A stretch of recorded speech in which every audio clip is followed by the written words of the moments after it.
pense qu'on va commencer.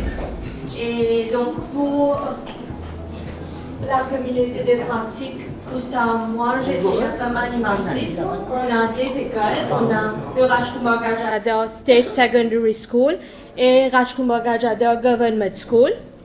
Et aussi, vous allez voir, il y a la liste de personnes qui ont été avec nous. Donc, on a la rectrice et les éducateurs au niveau de Rajkumar Gajadhar State Secondary School. Et pour le Government School, il y a la maîtresse d'école, l'adjointe maîtresse d'école qui n'est pas avec nous aujourd'hui.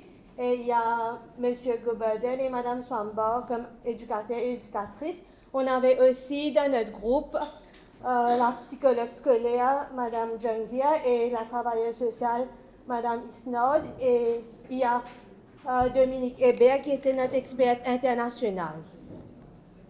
Et la problématique pour notre école, comme Émilie a dit le matin, de la première rencontre, on avait déjà en tête qu'est-ce qui n'allait pas bien au niveau de nos écoles, sur quoi travailler. Donc, c'est qu'on a discuté. On a essayé de faire un tour entre les membres pour voir quels sont les problèmes, quels sont les soucis qu'ils font face au niveau des écoles. Et comme notre thématique était gestion des classes et gestion de comportement, donc on a discuté assez longuement et on s'est arrêté sur deux thèmes précis. Pour l'école primaire, on a travaillé sur l'harcèlement scolaire. Et quand on parle de l'harcèlement scolaire, tout le monde le sait. Tous les jours dans les journaux, dans les médias, même au niveau des écoles, vous êtes dans les écoles plus que moi, vous êtes en permanence à l'école. Il y a des cas de bullying, comme on dit, au niveau des écoles, que ce soit primaire ou secondaire. Donc l'équipe du primaire, ils ont décidé de travailler sur le bullying. Et ensuite, on a l'équipe seconde. Et pourquoi le bullying aussi? Parce que c'est quelque chose qui se passe tous les jours à l'école. Et quand il y a des cas de bullying, ça impacte sur les élèves, ça impacte sur la gestion de l'école, ça impacte sur la performance, ça impacte sur les développements socio-émotionnels de l'enfant.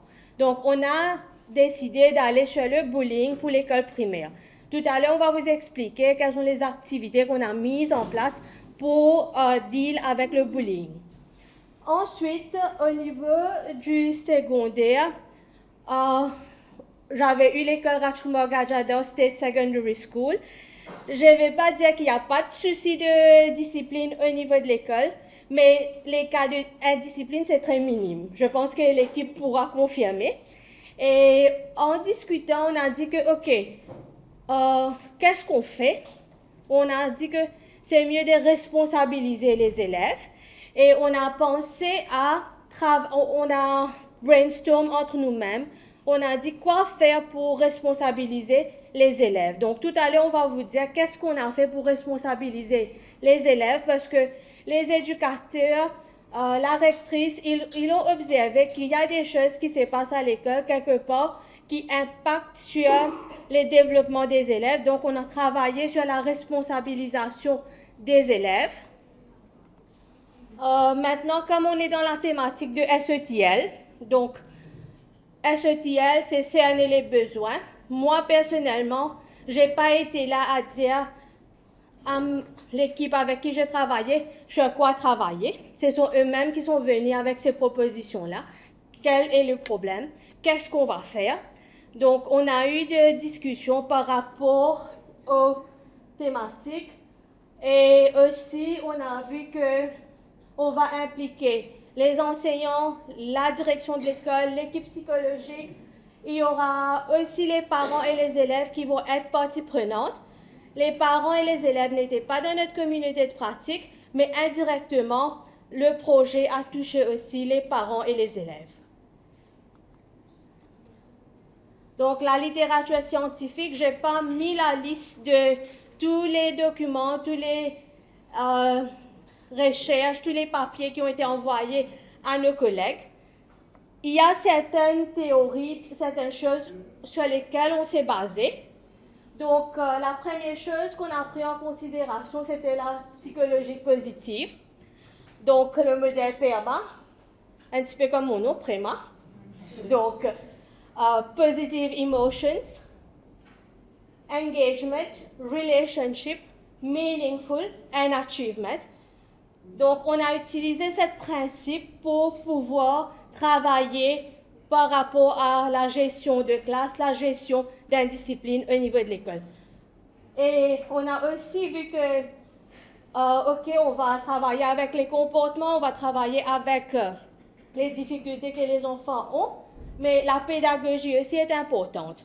C'est pas que le counseling, c'est pas que l'approche positive, mais la pédagogie aussi fait une différence dans la façon dont les élèves vont apprendre. Donc, vous allez voir tout à l'heure dans la classe de mathématiques, dans la classe de français, les enseignants ont adopté des approches innovantes. Je ne vais pas dire innovantes, c'est nouveau, non. Ce n'est pas nouveau, mais ce sont des choses qui ne se font pas d'habitude. Et on a essayé des stratégies qui vont peut-être aider à gérer la classe.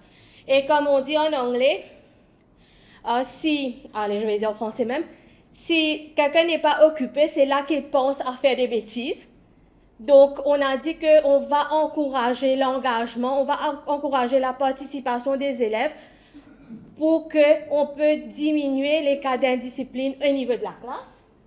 Et donc, les pratiques disciplinaires, on a souvent tendance à dire que behaviorism, c'est outdated. J'ai entendu beaucoup de personnes dire ça, behaviorism, c'est outdated. Mais personnellement, il y a des cas où on utilise toujours le positive and negative reinforcement. Et on a vu que quand on doit faire l'enfant prendre conscience de ses actions, il faut toujours qu'il y a un reward qui est là, qui va valoriser l'enfant. Et s'il y a quelque chose qui n'a pas été bien fait, il y aura les sanctions, mais on ne va pas partir sur corporal punishment, mais il y aura des sanctions qui sont acceptables au niveau des écoles. Donc, c'est ça un petit peu la documentation scientifique sur laquelle on s'est basé. C'est pas que ça. Il y avait aussi les guides qu'on a préparés dans le cadre du projet Apprendre en septembre 2023, où ça, les différentes personnes qui étaient avec nous pour le projet Apprendre ont travaillé sur les différentes techniques de discipline, de classroom management qui a été utilisé aussi comme un support pour trouver les activités qu'on pourra faire au niveau des écoles. Et là, on passe à plan d'action et expérimentation. Donc, pour notre communauté de pratique, moi, c'est que j'ai planifié ça d'une façon différente. On aura l'école Rajkumar Gajadhar Government School qui va présenter en premier. Ensuite, il y aura l'école Rajkumar Gajadhar State Secondary School qui va présenter les activités. Donc, je passe la parole à M. Goberden qui va nous faire découvrir qu'est-ce qui a été fait au niveau de l'école primaire concernant le bullying.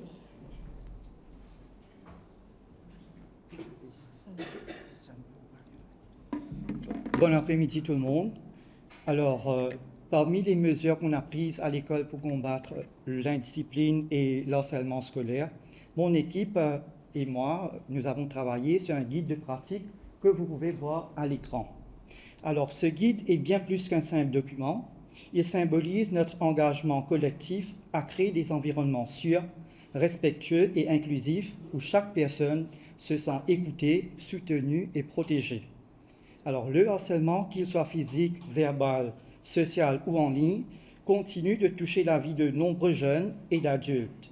Ses conséquences peuvent être profondes et ce n'est pas seulement un problème d'école, comme beaucoup de personnes pensent, que le bullying, c'est un problème uniquement à l'école ou un problème de jeunesse, mais c'est un problème de société en général qui appelle une réponse collective et éclairée. Donc, c'est à nous de trouver les solutions dès un jeune âge. Et c'est dans cet objectif que mon équipe et moi, nous avons préparé ce guide de pratique. Et maintenant, qu'est-ce qu'il y a dans ce guide de pratique? Alors, il propose des définitions claires, les signes d'alerte, les mécanismes de signalement, ainsi que les protocoles d'intervention. Alors, comment est-ce que ça va nous rendre utile? Il donne à chacun, alors chaque prof, le personnel enseignant, non enseignant, les élèves, les parents, il donne à chacun les moyens d'agir avec discernement et efficacité. Alors là, je vais vous montrer l'application, comment on a utilisé ça à l'école. Alors d'abord, on a utilisé le guide de pratique pour conscientiser les élèves. Alors on a eu l'occasion de parler à tous les élèves de la grade 1 jusqu'à la grade 6 de notre école. Donc tout le monde est bien informé à propos du sujet. Ensuite, l'administration de l'école a pris l'initiative de responsabiliser tout le personnel de l'école. Alors, ce n'est pas seulement les éducateurs, mais aussi le personnel non enseignant, car le plus souvent, ce sont ces personnes qui vont être les témoins des cas d'indiscipline. Et aussi, le guide de pratique a été placé à une place stratégique dans l'école, près du portail, où tout le monde peut avoir accès avec le guide, que ce soit les parents, les visiteurs, les élèves. Et petit à petit, on a pu trouver que les parents aussi utilisent ce guide pour sensibiliser leurs enfants à leur façon. Et pour moi, le conseil que je donnerais, utilisons ce guide pour éduquer, prévenir et transformer les comportements avant que le mal ne soit fait. Ensemble, nous pouvons faire de nos écoles des espaces où chacun se sent en sécurité. C'est tout pour moi et je passe la parole à ma collègue. Merci Nour, bon après-midi à vous tous. Moi, je vais continuer la présentation. Pour notre projet, on a inventé une pratique innovante qui est les cases. Il est utilisé en dernier recours. D'abord, lorsqu'il y a un conflit à l'école, on essaie de le résoudre à travers le dialogue. Mais si le problème persiste toujours, c'est à ce moment-là qu'on utilise les cases de bonne pratique. Comme vous voyez à l'écran, ça ressemble beaucoup au jeu de serpent et l'échelle. Mais ici, il n'y a pas de chiffres et ce n'est même pas un jeu. C'est un panneau qu'on utilise pour corriger un mauvais comportement.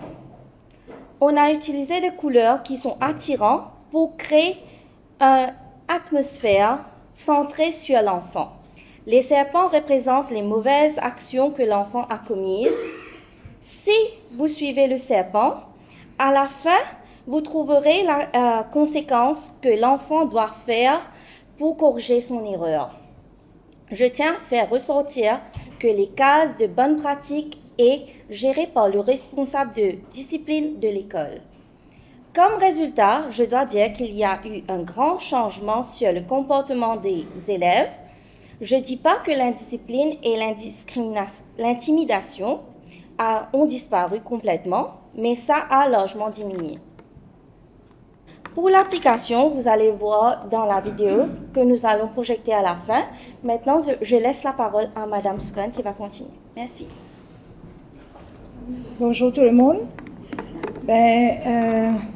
Ça c'est une infolette, un newsletter qu'on a développé au niveau de l'école pour entrer en contact avec les parents directement parce que bien souvent, le bullying, ça commence à la maison quelquefois puisqu'on a les enfants avec des différents défis sociaux. Donc, important, c'était quand même rentrer en contact avec les parents. Et grâce à ce infolette qu'on a fait depuis ce début cette année-ci, nous avons mis en place une approche holistique pour promouvoir l'environnement respectueux grâce à notre infolettre.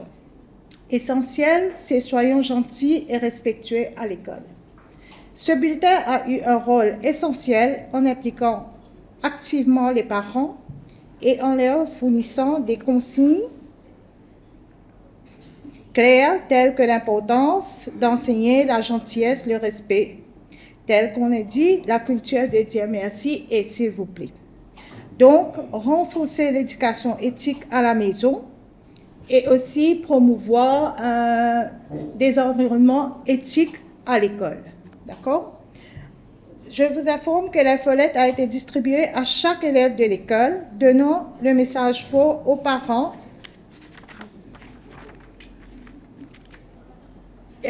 pour comment l'enfant doit agir à l'école, quelles sont les choses qu'il ne doit pas faire, quelles sont les choses qu'il doit faire, et mieux expliquer aux parents comment parler à l'enfant avant de l'envoyer à l'école.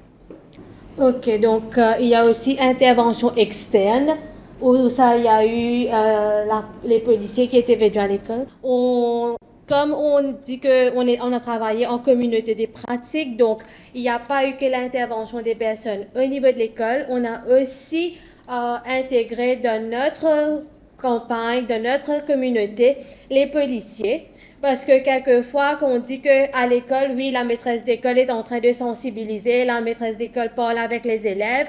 On a eu aussi en salle de classe où ça, les profs ont eu des sessions de travail sur bullying. Ils ont parlé avec les enfants, c'est quoi bullying, comment prévenir le bullying. Donc, quelquefois, on sait tous, s'il y a quelqu'un d'externe qui vient, qui nous explique, ça a plus d'impact. Donc, dans cette perspective, on a intégré la force policière pour venir pour faire la sensibilisation. Donc ça, ce sont quelques photos qu'on a prises pendant qu'il y avait l'intervention des policiers sur le bullying. Et aussi, on a travaillé sur le bullying, on a travaillé sur le bullying physique, verbal et aussi mental, pardon. Et aussi, on dit qu'il y a le cyberbullying, qui est quelque chose qui est très courant de nos jours. Et quelquefois, au niveau de l'école, nous-mêmes, on n'est pas assez informés sur le cyberbullying. Donc, les policiers, quand ils étaient là, ils ont aussi parlé sur le cyberbullying parce que ça prend de plus en plus d'impact. Et vu que chaque enfant, même au niveau du primaire de nos jours, ils ont les portables avec eux, ils ont accès à l'Internet. Donc, on a aussi intégré le cyberbullying, la prévention contre le cyberbullying dans notre communauté. Et ce qui m'a interpellée quand j'étais à l'école là-bas, on sait tous qu'au niveau du secondaire, prefect c'est quelque chose de normal. Discipline master c'est quelque chose de normal dans les écoles private, secondary education authority schools. Mais dans les écoles primaires, on ne voit pas toujours les préfets et les maîtres de discipline. Donc, à l'école, ils ont décidé d'avoir des préfets, donc ce sont les élèves même, qui sont là comme préfects et ils vont parler avec les amis ou ils vont prévenir leur class teacher ou la maîtresse d'école si jamais ils ont observé quelque chose dans la cour de l'école pour prendre les actions avant que ça s'aggrave. Et ce que j'ai aussi apprécié par rapport à ma communauté de pratique à l'école Rajkumar Kajada Government School, c'est pas rester entre eux. Ils ont inclus presque tous les profs qui sont là au niveau de l'école. Parce qu'on a été à l'école pour un tournage pour le projet Apprendre. Et là, l'implication des autres profs, eux aussi, ils savent sur notre projet. Ils sont en train de sensibiliser les enfants, de parler avec les enfants, d'agir comme maître de discipline. Ça a un impact. Et même dans la cour de l'école, les élèves sont plus vigilants parce qu'ils savent que c'est pas que leur class teacher ou la maîtresse d'école ou l'assistant qui va leur emmener à tâche, mais c'est n'importe qui peut leur parler par rapport à des soucis de discipline. Donc, ça, c'est un petit peu par rapport à ce qu'on a fait. Il y a les jeux éducatifs. En classe, il y avait des activités où les profs ont développé des activités très ludiques. Et si je parle avec un élève dans l'école et je lui demande c'est quoi bullying, ils peuvent me répondre. C'est quelque chose que moi-même j'ai vu quand j'étais à l'école. Donc, au hasard, on demande c'est quoi le bullying, qu'est-ce que tu fais? Un garçon m'a dit j'utilise les mots polis maintenant que je ne faisais pas auparavant. Donc, j'ai vu l'impact de mes propres yeux quand j'étais à l'école. Donc, ça, ils ont mis les photos de prefect. Et aussi, comme on a dit que notre projet, c'est pas que l'école, mais c'est aussi les parents. Donc, on a eu le soutien de l'association parents-enfants. Le président de donc, je vais vous laisser écouter. de Rajkumar Government School, nous, dans notre association, nous sommes en étroite collaboration avec l'école, avec le membre de l'école, pour pouvoir leur supporter vraiment dans cette initiative de pouvoir communiquer et propager le message, pas seulement avec les élèves, mais aussi avec les parents. Certes, on n'aura pas vraiment l'occasion de pouvoir parler avec tous les parents, mais récemment, on a lancé notre activité de newsletter. Le newsletter, vraiment, ce qu'on a, c'est les activités que nous faisons au niveau de l'école, notre coup de main au niveau de la PDA et l'école, qu'est-ce que nous faisons, et aussi des points que nous souhaitons vraiment partager aux parents pour que ça se commence pas seulement à l'école, mais ça se débute vraiment dans les maisons chez eux. Moi, en tant que parent, quand j'ai vu cela, c'était vraiment un travail formidable. Et on peut plus conscientiser les parents au niveau de bullying, le fait savoir plus, c'est quoi vraiment le bullying à l'école. Parce que nous, en tant que parents aussi, mon enfant a été battu, il a été bullié par quelqu'un, mais vraiment, une vraie signification. Ok, désolé, je crois que j'ai mal coupé les vidéos, donc on est en de trim. Donc, on a eu le président et une des parents qui ont expliqué comment le newsletter a aidé. Et même au niveau des associations parents-élèves de l'école, je crois qu'on doit leur dire un grand merci parce qu'ils ont financé pas mal de nos activités. Donc, le guide que M. Goberden vous a présenté, c'est pas qu'un guide, c'est quelque chose qui est affiché en grand format dans la cour de l'école. Donc, dès que vous rentrez à l'école Rajkumar Gadjada, c'est visible. Peu importe qui visite a accès à ça.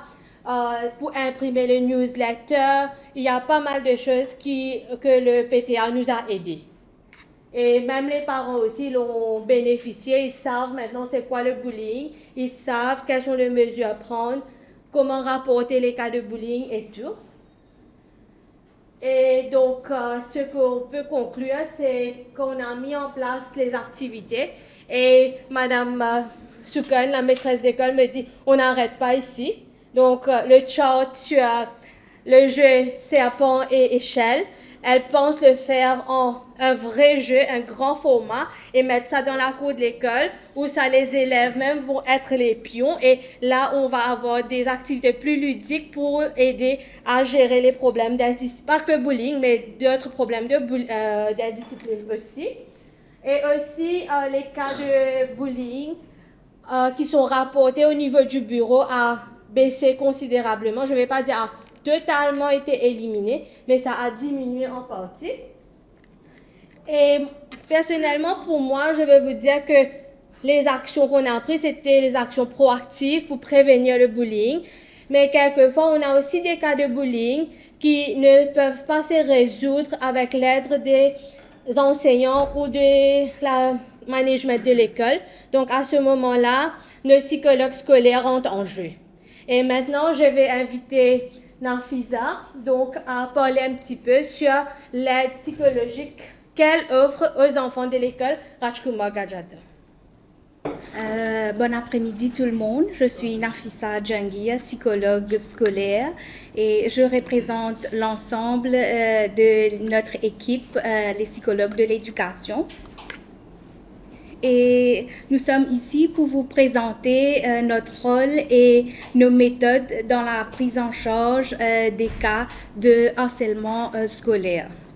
L'objectif est de vous montrer notre protocole d'intervention et comment nous travaillons ensemble avec les parents et les enseignants pour protéger les enfants et aussi restaurer un climat sain et sécurisant à l'école.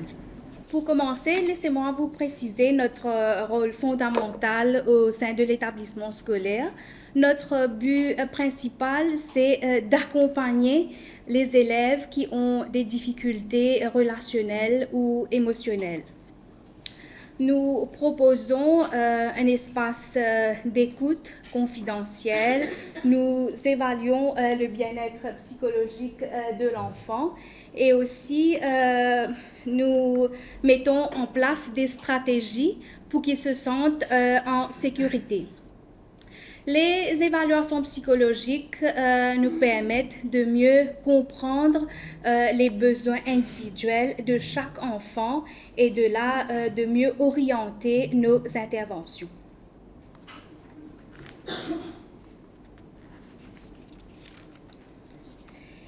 Et il y a un point crucial aussi que j'ai oublié de mentionner. Nous travaillons systématiquement avec les parents et les enseignants pour que chacun dispose des outils nécessaires pour soutenir l'enfant de manière cohérente. Il y a aussi la sensibilisation que nous faisons, nous sensibilisons des enfants au respect, à l'empathie et à la résolution des conflits. Et cela se concrétise par des ateliers des discussions en groupe et aussi des campagnes de prévention. Voyons maintenant la procédure que nous suivons lorsqu'un cas nous est référé. Lorsqu'un cas nous est signalé par un enseignant, un parent ou l'élève lui-même, on doit suivre un protocole précis et éthique. Tout d'abord, avant toute intervention, il est impérativement, comme si nécessaire, d'obtenir un consentement écrit des parents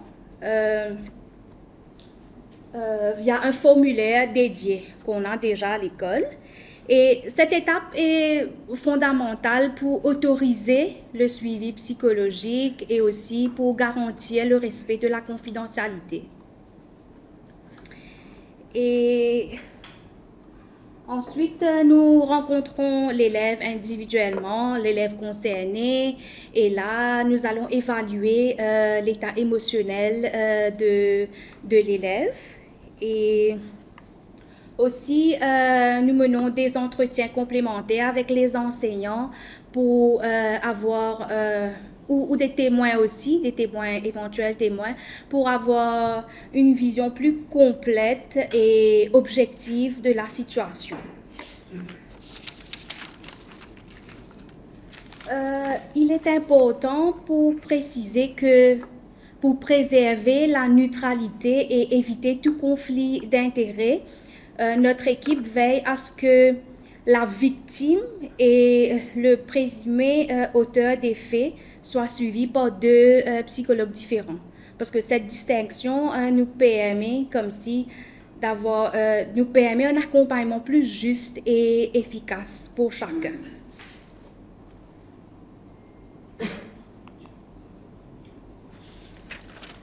Et une fois la situation évaluée, quels sont les services de soutien concrets que nous mettons en place? C'est ce que nous allons aborder.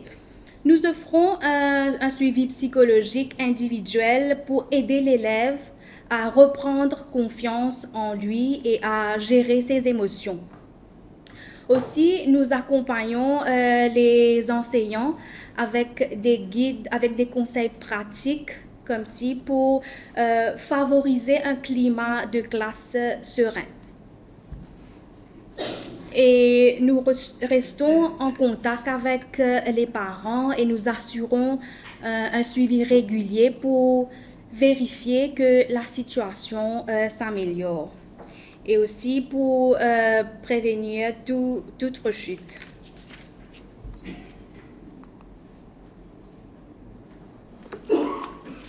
Et si l'intervention est cruciale, la prévention reste notre meilleure arme. La prévention est un pilier essentiel de notre mission et nous organisons des ateliers sur le respect, l'empathie, et nous menons des campagnes de sensibilisation et aussi nous formons des enseignants à repérer les signes précoces.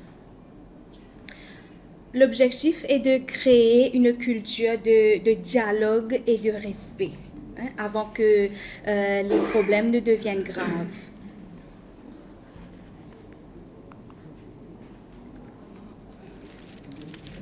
La lutte contre l'harcèlement ne peut pas reposer sur les épaules d'une seule personne. Elle nécessite la collaboration entre la direction, les enseignants, les parents et les psychologues. Travailler en équipe nous permet de créer un environnement sécurisant et cohérent où l'élève comprend que les adultes se soutiennent mutuellement et agissent dans leur intérêt.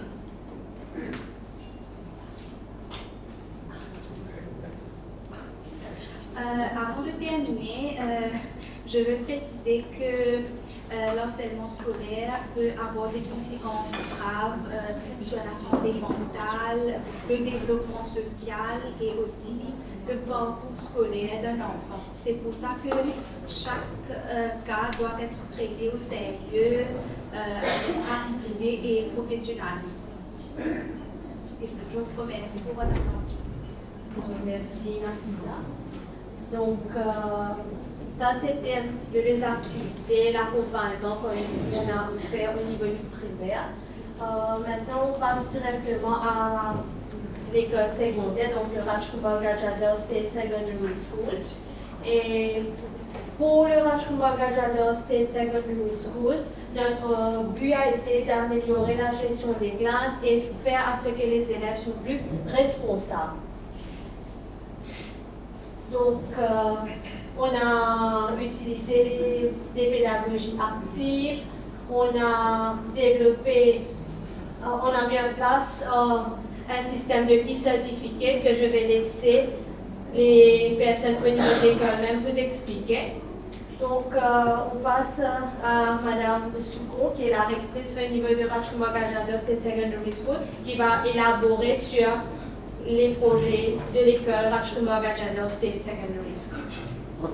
Comme vous savez, l'absentéisme est un gros problème dans nos écoles secondaires. Je ne sais pas pour le primaire, mais je parle pour le secondaire. Je suis sûre les recteurs et les éducateurs des écoles secondaires vont être d'accord avec moi. Oui ou non? L'absentéisme, c'est un gros problème, un gros souci. Donc, notre projet, c'est d'introduire un e-certificate afin de réduire le taux d'absentéisme dans nos écoles secondaires. Le Rajkumar Gajadhar SSS s'engage à accompagner ses élèves dans leur parcours scolaire avec des initiatives modernes et motivantes. Le certificat numérique est un outil novateur qui vient renforcer cette démarche et offrir une reconnaissance valorisante aux jeunes. Ce projet n'est pas seulement un outil de suivi, c'est un véritable moteur de motivation. Il montre que chaque effort compte et qu'il mérite d'être reconnu. J'espère que cette initiative portera ses fruits et contribuera à de belles réussites. Je souhaite également que d'autres écoles l'adoptent. Maintenant, j'ai le plaisir d'inviter mon collègue, M. Lachman, qui va au mieux éclaircir sur l'implémentation du projet. Merci. Bon après-midi à tous. Nous avons mis en place un certificat numérique de comportement qu'on appelle le e-certificate, d'abord pour encourager les bons comportements, la ponctualité, l'assiduité et bien sûr le respect des règles. Ce qui est innovant ici, c'est l'approche valorisante plutôt que punitive, avec un suivi personnalisé via l'application Excel, où on va cocher 10 critères comportementaux et par la suite, il y aura une génération automatique du e-certificate via Publipostage Word. Alors, je vais vous montrer comment ça marche.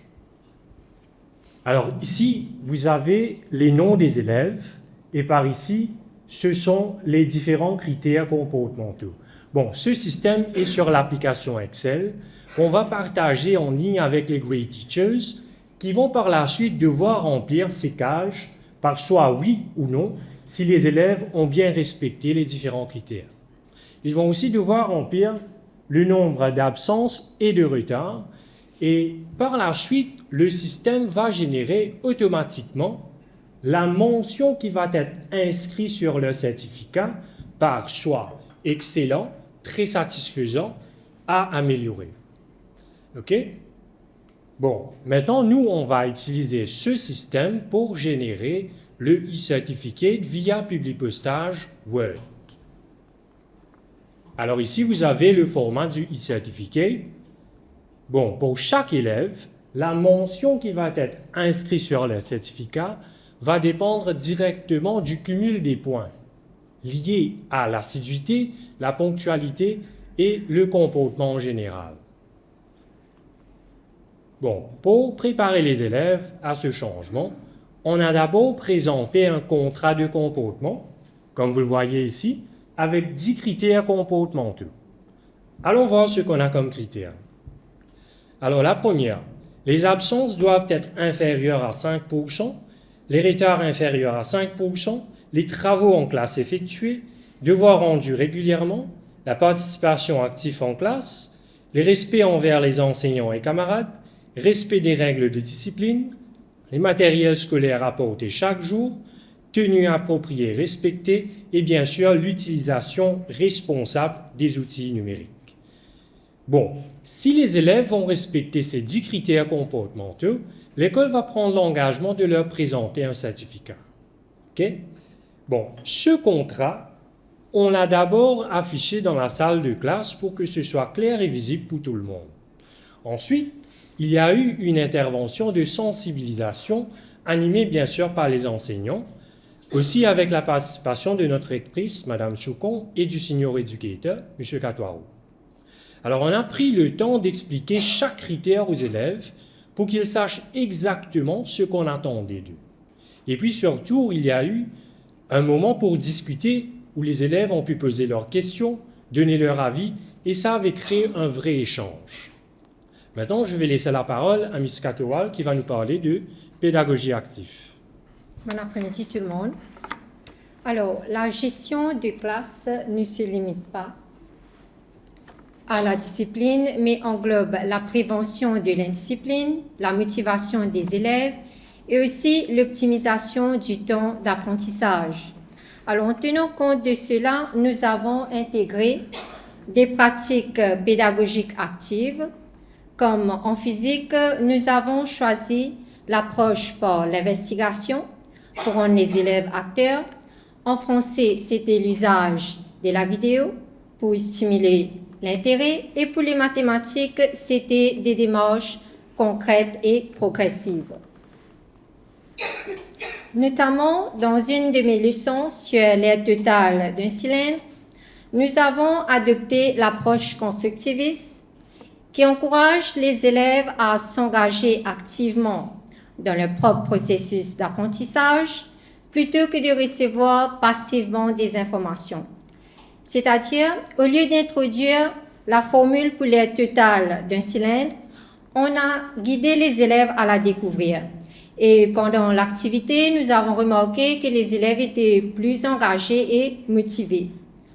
Donc, on peut dire en participant à des activités pratiques, l'apprentissage devient une expérience plus significative et motivante, ce qui conduit à un engagement accru en classe. Ainsi, le climat de la classe devient plus calme et collaboratif avec une meilleure gestion du temps d'apprentissage. Alors, je vous remercie de votre attention. Maintenant, je vais passer la parole à Madame Duki. Chers collègues, bon après-midi. Comme M. Lutchman et Mlle Katowal ont bien fait ressortir, nous rencontrons tous les jours des défis dans la gestion des classes. Il est donc impératif de trouver des techniques innovantes et captivantes qui permettent de rendre l'apprentissage d'un élève plus bénéfique et durable. Alors, une des difficultés rencontrées dans la classe de français est le manque de motivation chez certains élèves. Et cela est visible quand nous constatons du bavardage entre les élèves, l'utilisation du téléphone portable ou même des déplacements inutiles entre autres. Nous avions essayé au préalable d'appliquer des techniques traditionnelles pour contrer ces difficultés, mais celles-ci n'ont pas vraiment aidé à changer l'attitude des élèves concernés. Alors, on a utilisé le projecteur et on a fait visionner une vidéo sur le passé composé et l'imparfait en classe. Même s'il y avait quelques cas d'indiscipline, l'attention générale des élèves a été maintenue et on a aussi noté une participation plus active parmi elles. Alors, il est vrai que davantage d'élèves ont des difficultés à s'exprimer oralement et en écrit en français de nos jours, ce qui déclenche certaines attitudes indésirables en classe. Nous avons donc décidé d'appliquer des techniques innovantes et numériques tout en adoptant une approche valorisante, telle l'attribution du certificat numérique, afin de rendre l'apprentissage plus passionnant à l'élève. Et je vous remercie de votre attention. Je vous invite maintenant à écouter M. Catoirou, Senior Educator de RGSSS. Merci. Bon après-midi, mesdames et messieurs. Je suis là pour le mot de la fin. En mon nom personnel et au nom de notre école, je tiens à remercier l'AUF et le ministère de l'Éducation et des Ressources humaines de nous avoir donné l'opportunité de faire partie de ce projet Apprendre qui a pour but d'améliorer la qualité de l'éducation dans nos écoles primaires et secondaires. Comme vous venez de constater, nous sommes venus de l'avant avec l'idée de remettre un certificat pour bonne conduite dans une de nos classes. Ce projet rapporte déjà ses fruits et nous avons l'intention de l'étendre dans toutes les classes dès l'année prochaine. Et peut-être à l'île Maurice en entier, peut-être dans l'avenir. On ne sait pas. Merci beaucoup de votre attention.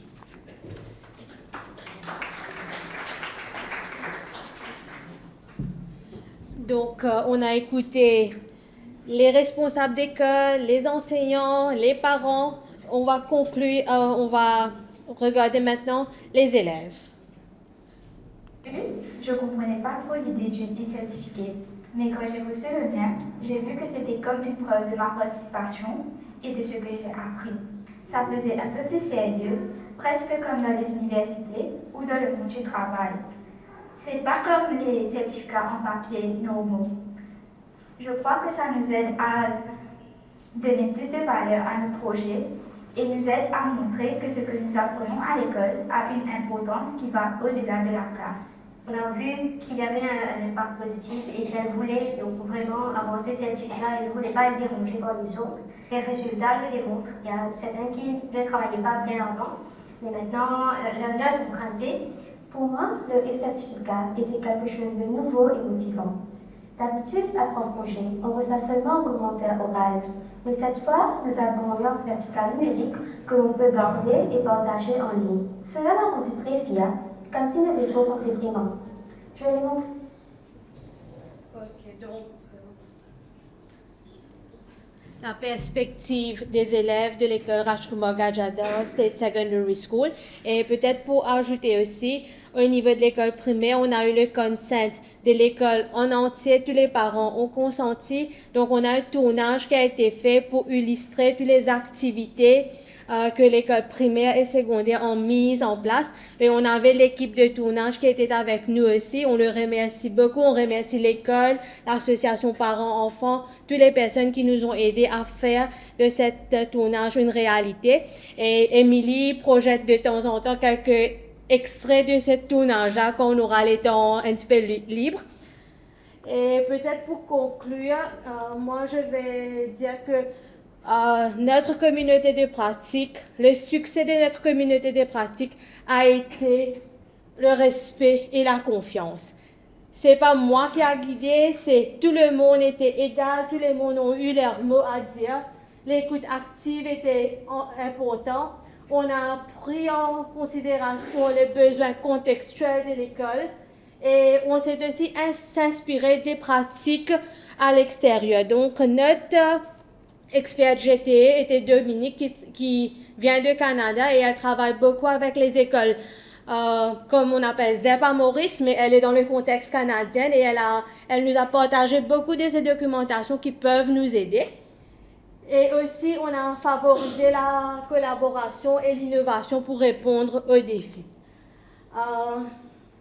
Peut-être quelque chose que moi je voudrais ajouter, si on continue avec le projet, c'est mieux d'avoir les mêmes écoles parce qu'on sait déjà, parce que quand on parle de projet Apprendre, au début qu'on a fait la formation, il y avait certaines écoles, Madame Souko était avec nous pour la formation, heureusement, mais pour l'école primaire, j'ai pas eu personne de la première phase qui a été un petit peu difficile, on doit s'approprier maintenant avec la littérature et tout. Aussi, peut-être encourager les membres de la communauté d'intégrer les autres collègues de l'école qui va être un plus. Impliquer les parents comme partie prenante parce que bien souvent, les parents, et moi je dirais même les élèves, parce que quelquefois, les mots des élèves, les activités que les élèves vont nous proposer, ça peut répondre mieux à leurs besoins que ce que nous, on pense qui va répondre à leurs besoins. Et aussi, je pense que M. Jury avait posé cette question-là tout à l'heure, combien ça a coûté. Donc, l'école a eu le soutien du PTA, mais ça a impliqué des coûts. Donc, si on a des projets au niveau des écoles, peut-être prévoir un budget pour pouvoir aider les écoles à mieux mettre en place les activités qu'on propose. Et aussi, Donc, on doit soutenir les CEP avec les initiatives innovantes pour que ça soit un succès. Donc, je vous remercie pour votre attention et question time.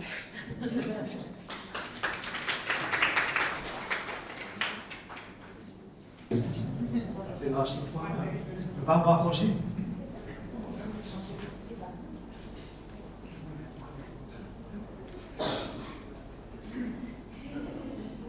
Dans mon équipe, on dit ça prouve que les backbenchers aussi suivent. Merci beaucoup toute l'équipe de l'école Rajkumar pour votre travail et votre dedication par rapport à ce phénomène qui est très culturel et qui est contemporain, c'est-à-dire le harcèlement scolaire, mais pas seulement à l'école. Nous voyons que nos jeunes sont fragiles et fragilisés, que ce soit par rapport à la technologie, mais aussi à l'école et la pression. Donc, merci beaucoup pour votre travail énorme. Moi, je viens avec 2 petites questions. La première question, c'est par rapport aux jeux ludiques que vous utilisez pour sensibiliser les élèves de votre école par rapport au harcèlement scolaire. Est-ce que vous pourriez nous expliquer un petit peu plus qu'est-ce que vous utilisez? On a vu le jeu du serpent, mais est-ce qu'il y a d'autres jeux aussi que vous utilisez?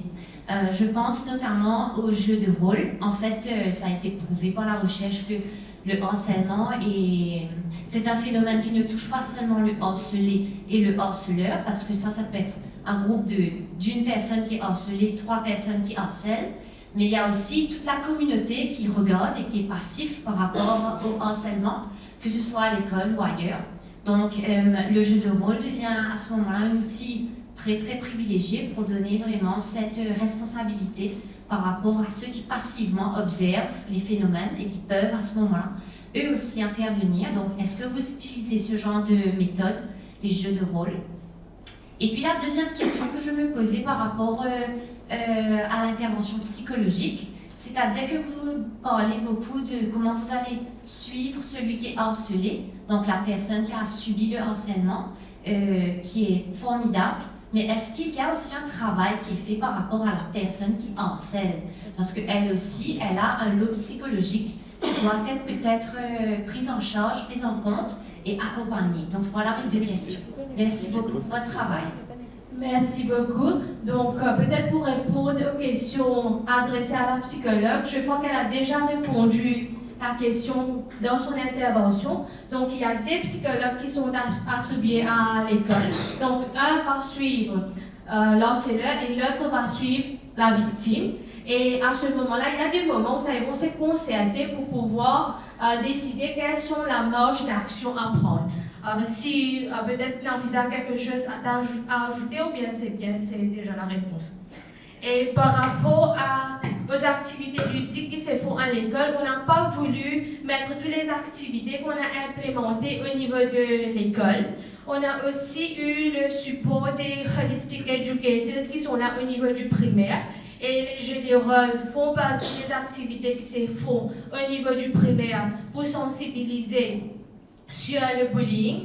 Il n'y a pas que le jeu de rôle, il y a d'autres activités, donc je vais laisser la parole à Madame Sugol qui pourra vous éclaircir un petit peu sur les activités qu'ils font. Pour les rôles, c'est bon. Ça, c'est une pratique qu'on fait souvent. Mais là, cette fois-ci, on a, comme c'est pour innover, on a inventé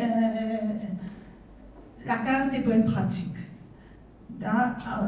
Donc, on n'a pas mis tous les problèmes là-dessus, on n'a identifié que 3 problèmes à ce moment. Et c'est ça la case des bonnes pratiques. Et peut-être aussi, quand j'étais à l'école, il y avait une activité dans la classe de Madame Anushka, où les élèves ont travaillé sur un arbre qui contient les différents mots gentils. Et à partir de là, elle a eu un jeu dans la classe où ça, elle a posé des situations et elle a demandé, ok, s'il y a telle situation, qu'est-ce que vous allez faire? Et les élèves ont répondu, ensuite on a eu des réflexions, des discussions. Ok, toi tu vas dire telle chose, mais moi je vais dire telle chose et on a lié l'arbre créé avec les mots gentils, avec le bullying, avec les mots gentils qu'on peut encourager parmi les élèves. Donc, si j'ai répondu à votre question, c'est bon? Merci. D'autres questions? Dernière question. Merci. Oui, dans les deux cas, j'ai remarqué que vous avez utilisé le mot statistique, mais je n'ai pas vu de chiffres. Quand on parle des statistiques, j'aurais voulu voir, par exemple, dans le cas de l'école primaire, vous avez dit que l'indiscipline, ça diminue. Pas beaucoup. Alors j'aurais voulu voir comment c'était avant l'implémentation du projet, combien de cas de discipline on avait enregistré, et quand vous avez fini d'implémenter, combien de cas vous avez enregistré. Et dans l'intervalle, alors à ce moment-là, je veux dire, c'est pas seulement une perception que ça a diminué. On a des chiffres pour dire vraiment, et vous avez parlé des statistiques. Alors j'aurais voulu voir, si vous en avez, vous pouvez projeter. Dans l'autre cas aussi, au collège de Radio-Canada, là aussi vous avez parlé des statistiques.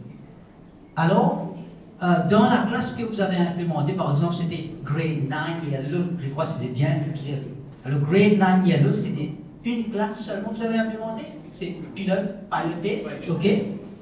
Alors, au début, avant d'implémenter le projet, combien de cas il y avait en termes de nombre, et quand vous avez fini d'implémenter, combien de cas, comment ça a diminué ou ça a amélioré, et combien de certificats que vous avez tenus.